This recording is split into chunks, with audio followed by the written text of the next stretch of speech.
I wanted to bring you up here because I wanted to ask you a few questions. So Nolan is 19 years old. Okay, Nolan's story that you saw right there happened just this past calendar year, a lot of that. When I met Nolan, he was in middle school, so that was a while ago. His parents were going through a divorce. His mom was in and out of rehab. He was going through a lot. I kept up with Nolan, eventually went and spoke at his high school, and I remember the day that I went to your high school, the principal pulled me aside as soon as I got there and said, hey, today I need you to talk to this kid. And when I got there, Nolan, did you remember you were just like real, like cool kid, tough kid, like acting really cool? And I was like, this kid, like he seems like everything's fine. And she was like, no, like he almost never goes to school. Like he's probably not going to graduate. And I was like, okay, so he's wearing the fake smile. He's pretending to be cool kid, tough kid, class clown, but he's going through a lot. But he hadn't really talked about what that was. After school, I couldn't find Nolan. Hours go by. I'm talking to other kids, doing a leadership class. And I'm leaving. Everybody's gone. I mean, the buses have already left. Even the principal had already left. I went out to my rental car, and this man's sitting on the ground next to the rental car on the other side so nobody could see him because he didn't want to be seen being vulnerable in front of everybody. He didn't want to tell his truth in front of everybody. And so eventually Nolan goes on to tell me that he was homeless at the time. He was sleeping in his car. He was sleeping in the dugout on the baseball field. And he was going through it. And so I made Nolan a deal. I told him, if you can find a way to graduate, this is the same deal that I got when I was a teenager. I said, if you can find a way to graduate, I'll give you a job. Nolan finished school early, online. Months later, he got his stuff together. At the time, was dealing with some drug addiction, got clean. I flew him out to Dallas to speak. And then I asked him, hey man, what are you going home to? And he said, I don't have anything. Everything that I have is right in that gym bag right there. And I said, well, you're not going home. You're going to live with us. And so Nolan lived with us for 7 months. And eventually he went back to Oregon to go to school and to start a movement. So I want to ask you a few questions, Nolan. First of all, when you decided to go back to school, and you're going to school for mental health, for substance abuse, for also neurology and stuff, psychology was a lot of your classes. Why did you choose that direction of mental health? Why is that so important to you personally? Well, that goes back to my childhood because as a child, especially when I was really young, I started seeing my mom really lose control in her mental disorders and her mental health, just take control of herself. And I started seeing how that's affecting the entire family because as siblings, we started fighting. I mean, my brother put me in the hospital countless times. I almost died because of my brother. And none of us knew how to deal with our emotions.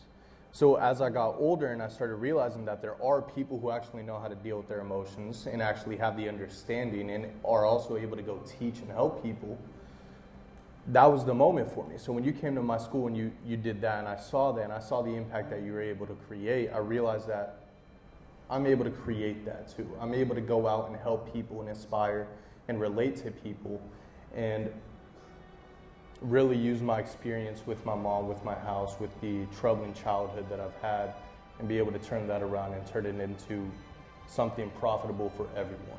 Right. You know the saying, you know what I'm going to say, courage and confidence, it's like currency, it's like money. It can be exchanged and it can be borrowed. So you might be sitting out there right now saying like, that's great for you guys, that's great for Nolan, but I'm not courageous, I don't have that type of confidence. And neither did we. We did not. It just takes one person to face fear first, and then other people feel safe enough to follow. So when the shy kid stands up on stage and tells their story, there's somebody out there that's like, if he can do that, I can do that. I remember the first school that I went to, a little girl came up to me afterwards and said, Jared, I'm the shy kid. And seeing you up on stage tell your story just gave me the courage and confidence to tell you mine. And she told me her story, and there were other kids around her listening. And there was a little boy, he goes, that story feels like my story. And the other kid goes, yeah, that story feels like my story. And then I realized in that moment, I was like, man, that's because this is our story.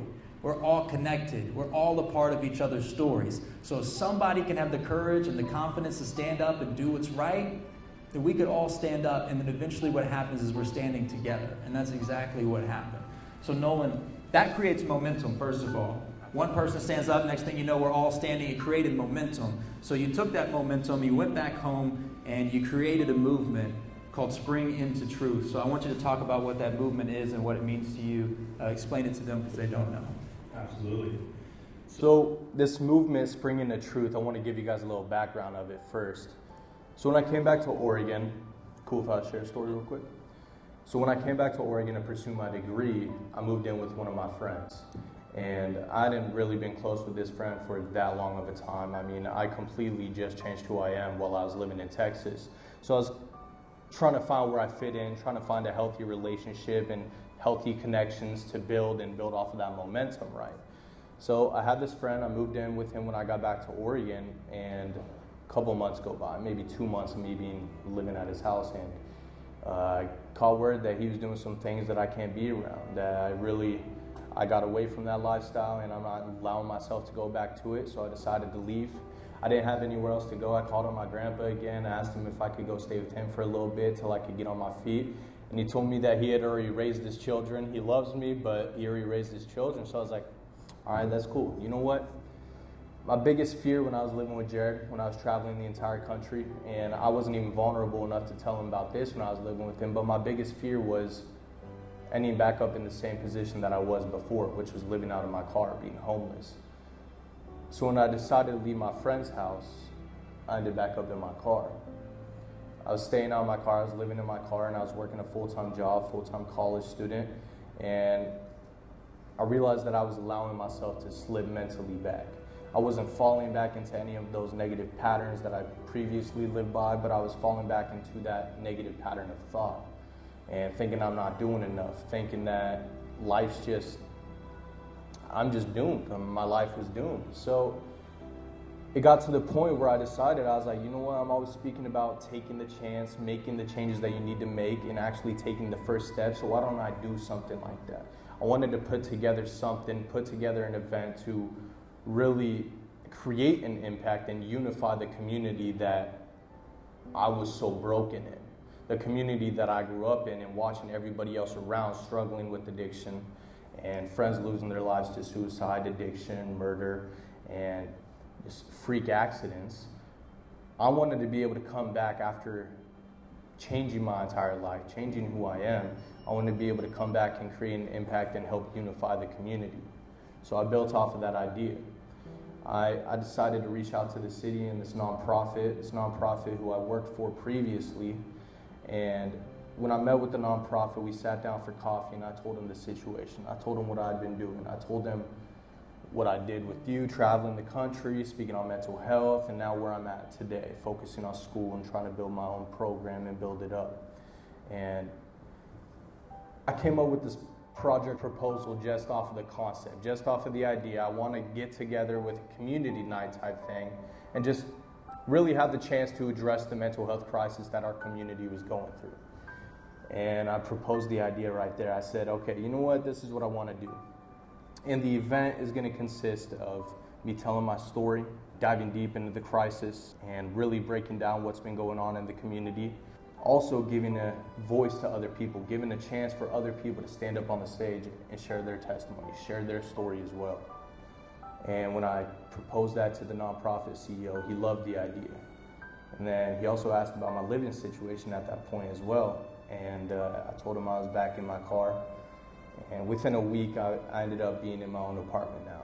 This nonprofit, through this deal, through this partnership, they made a deal to pay for my entire year of living, rent and utilities completely paid for my own apartment and an office space as well. So that enabled me to quit my full-time job and really solely focus on speaking now. So when I took that chance, when I took the risk and quit that job, I reached out to the city. The city investigated my hometown community. I met with the city manager and the mayor, and I proposed the project, and they loved it. So now we're in the steps, we're in the process of really securing a date and location now.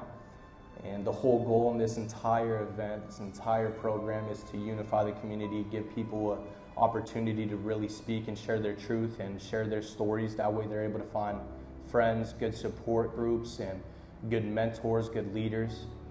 And yeah, just unify the community, give people a chance to connect. Y'all, you have no idea how proud I am. Nolan has been through more than he even tells, but I remember the first time he stood up on a stage and talked.